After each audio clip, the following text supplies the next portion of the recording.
Imagine turning on your television one morning and discovering that one of the most powerful faces in American morning news has vanished overnight.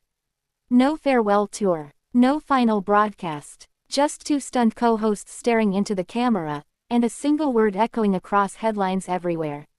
Fired. Today, we're breaking down the fall of Matt Lauer, how a broadcasting titan lost his job after more than 2 decades on NBC's Today show, what the misconduct allegations really involved, how the network reacted in real time, and what happened afterward to the woman who accused him.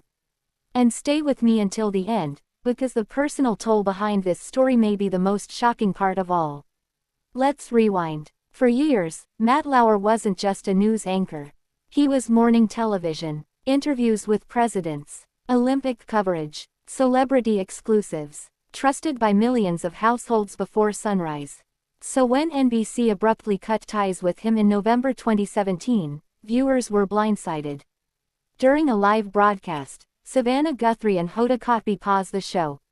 Visibly shaken, Guthrie told viewers that a colleague, NBC producer Brooke Nevils, had accused Lauer of sexual misconduct, and that the network had moved swiftly. She called the situation shocking and appalling.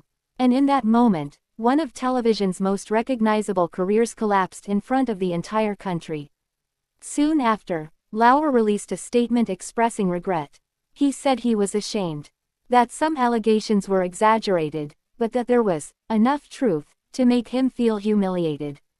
He apologized to those he had hurt, and acknowledged that the damage extended not only to his workplace, but to his family.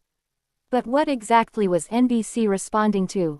According to Brooke Nevils, the incident that sparked everything happened years earlier, during the 2014 Winter Olympics in Sochi, Russia. She claimed that she and Lauer had sex in his hotel room, and that it was not consensual.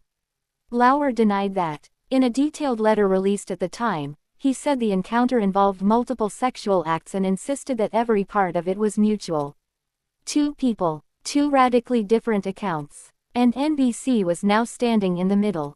But Neville's accusation wasn't the only one circulating. A later investigation by Variety described other troubling claims from women inside NBC, including reports that Lauer had exposed himself to one coworker and given a sex toy to another. Lauer rejected those accusations too. Still, the mounting pressure was enough for NBC to sever ties completely. No suspension, no slow exit, immediate termination. And suddenly, one of the most powerful men in broadcast journalism was out of a job. Behind the scenes, his personal life was also unraveling. At the time of his firing, Lauer was married to Annette Roque. 2 years later, she filed for divorce. The split was finalized in 2019. Together, they shared 3 children. Friends later said the kids struggled in the aftermath of the scandal, but were slowly trying to move forward. For Nevils, however, the consequences didn't fade quietly into the background. She took a leave of absence from NBC, one that eventually became permanent. In 2026, she released a memoir detailing what happened after she reported Lauer. According to her, NBC questioned him, and fired him the very same night. The next day, journalists began texting her. Tabloids started calling her coworkers. Rumors spread that she had been a mistress, rather than an accuser. She wrote that her mental health spiraled. Drinking heavily, constant fear, paranoia, feeling responsible for the chaos surrounding her. At her lowest point, she described checking herself into a psychiatric ward, believing the world might be better off without her. It was a haunting portrait of what can happen after whistleblowers step forward, not just in public, but in private. A reminder that scandals don't only destroy reputations, they reshape lives. Matt Lauer, once a fixture of American mornings, never returned to network television. His career as a mainstream broadcaster ended in a single day. No redemption arc, no comeback tour, just silence, and a legacy forever divided between decades of journalism and the allegations that ended it all. Now I want to hear from you.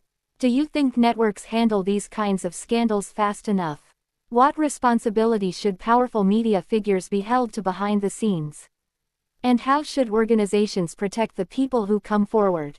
Drop your thoughts in the comments. And if you want more deep dive stories into celebrity scandals, media power, and the moments that reshaped pop culture forever, make sure you subscribe, because the next fall from fame might already be unfolding.